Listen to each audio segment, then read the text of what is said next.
Hello, Pisces, Sun, Moon, Rising, Venus signs, and cross watchers. This is your tarot and oracle reading for your mid-September check-in. So let's just see where you're at energetically.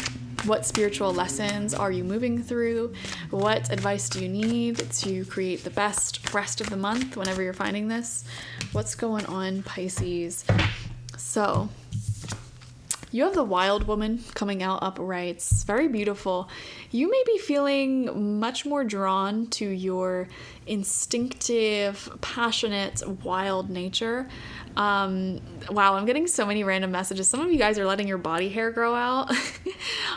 Some of you guys are getting more into like intuitive dance. Dance may be a really big like physical medicine for you right now. Releasing tension and trauma from your body, just shaking it out. I'm also seeing, I don't know, just wild things. This is like skinny dipping. This is like really, some of you guys are really enjoying your lustful side, you know, really enjoying flirting and being free, being independent. Somehow, some way, you are stepping more into this wild woman or wild man energy. Even the way that you're dressing and presenting yourself, like it just may feel more natural and ethereal, like, I don't know, more primal. There's something here about your primal energies and tapping into those primal energies a lot more at this time and just speaking your mind and not holding back. You're living life more boldly is what it feels. And you're not afraid of being judged or ridiculed for like who you are and what your stance is. You know what I mean? We have the Ace of Wands. Oh my God, Pisces. Some of y'all are really like lustful. Let's just put it like that. Some of y'all are really having a passionate September or just stepping into exploring that side of you more. And it's not even just like, even if you don't have a partner to explore that with, this could be like literally you just exploring your more sensual, impulsive side. Your sacral chakra is really important right now. It's basically what I'm trying to say. And it's not even just with romance. This could also be creativity, like stepping into that place where you just intuitively, like from this primal place within you, create music or art via impulse. And I don't know why I keep being drawn back to say there's something about your appearance as well, that you're feeling more pulled to just do what intuitively and instinctively feels perfect and best for you, regardless of what people have to say about it. So you guys are really tapping into your sacral chakra. Double down on that, you know, do some sacral chakra meditations, listen to sacral chakra music, and just like let that impulse move through you. I don't know how to describe that. We have the 10 of Wands right next to that. So ace to 10, we're going from 1 to 10 really, really fast. 0 to 100 real quick, you know? So what I'm kind of seeing here is that there could be so many new passionate beginnings going on in your life right now. Try not to just say yes to everything and then overburden yourself immediately. Does that make sense? Like, don't say yes to every single invitation, every single potential partner, everything, because you can really burn yourself out real quick by doing that. We have the Wheel of Fortune coming out in reverse. Yeah, not everything you need to say yes to. You don't need to experience everything. There's a message here about gatekeeping that's coming up. Gatekeep your energy. Not everybody should have access to your energy. Not everybody should have access to the wisdom that you teach. Not everybody should have access to your emotional availability. Not everybody should have access to your body. So there's something here about gatekeep your life and your wisdom and your time and your energy a lot more. You don't need to tell anybody who asks your personal, deepest stories and traumas and things like that. Like, you really don't. You can gatekeep that information. And you know what? By gatekeeping your energy, you become more sacred. Okay, it becomes more special, and I don't know how to describe that beyond that, but it's like, We have the 8 of Swords upright, which is a feeling of being stuck. I want to see what comes out next to that, actually. We have the 7 of Cups in reverse. Okay, pay attention to overthinking. Pay attention to overthinking about your past specifically, like feeling stuck on the past or revisiting the past constantly. Yeah, and then we have the 5 of Pentacles in reverse. Wow. So if I were Pisces, I would this week definitely do some energy cleanses for sure. I would clear out my sacral chakra. specifically.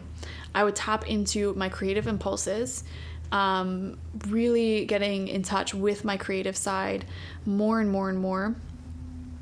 And any sort of mental or emotional confusion that keeps me restrained, like, oh, should I or shouldn't I do this? Should I listen to the advice of others? That's the message here. Try to tap into your own instincts as opposed to constantly bombarding yourself with other people's influences and opinions, you know, especially on social media. It's like maybe some of you guys could benefit from like a social media cleanse or a break, or like treat social media as sort of like a vision board, you know, only follow people who are really inspiring, uplifting, make you feel good, etc., you know, and like just get rid of all of the other things that just keep you in a state of feeling foggy and confused. Like, for example, if you wake up in the morning and the first thing you do is like watch all these tarot readings of different readers saying, oh, your ex is coming back and this is gonna happen and this wealth is gonna come in, not right now but in the future, and it just leaves you confused, like, when's it gonna happen, when's it gonna happen? Like, you need to like take a pause from all of that and really surround yourself with aligned, clear-minded energy. And it's like even the music that you listen to, you know, revamp your playlist and only put on songs that make you feel good, that don't put you into that mindset of like being trapped in the past. And I'm so guilty of this. I have songs that I love musically, but like the lyrics, the story, it just really takes me back to the pain and suffering that I experienced in the past. And it's like, those songs are good for nostalgic moments, but it shouldn't be on your daily playlist. You know what I mean? So it's like, revamp that, put on some happy music about love, about spiritual connection, about happiness, about friends, about home and travel and things that uplift you and make you feel good, or just even dance music, you know, all of those things that put you into a good mindset. Same thing with the shows that you're watching. It's like the media you're consuming, is it uplifting? Does it support your highest self? Imagine your higher self. Okay, what songs are they listening to? What media are they consuming? You know, what's going on? And, you know, even use Pinterest, use Canva, create like the background on your phone, make it a vision board of things that make you feel good and uplifted. Print it out, you know, surround yourself with positive, uplifting clarity. Okay, 7 of Cups in reverse, you need to cleanse away all of the external noises. And I think social media, like your feed, when you're scrolling, you know, it really speaks volumes to what's going on internally with you. Like if you're scrolling and you keep seeing a bunch of like reels or shorts or TikToks, whatever, about people like, oh, all men suck, and here's the story of how I was cheated on and blah, blah, blah, blah, blah. You're filling your subconscious mind with all of that. It's only fueling that mindset further and that energy further. You know, it's like, let's start over, you know, let's make the algorithm one that shows us cool art and dance moves and comedy and this and that, you know, things that uplift you, things that make you feel good, things that make you laugh. That's what you should be surrounded by, you know, clear your mind, because there's something here about like the media you're consuming is making you feel stuck. Okay. And also for some of you, look at your create versus consume ratio. You know, if you're consuming all day long, like scrolling through social media all day long and you haven't created anything, it's going to be unbalanced. So it's like, make sure that ratio is looking good. All right. Thank you guys so much for joining me. Definitely watch for your sun, moon, rising, and Venus signs to get the fullest overview of this mid-monthly check-in. Like this video, comment how it resonated down below, and subscribe if you have not already. If you want a personal reading with me one-on-one, the link to that is always in the description box, spiritpsychic.org. I also offer my intention oils there, shamanic life coaching sessions there, as well as my online tarot reading course, so check it out. Bye-bye.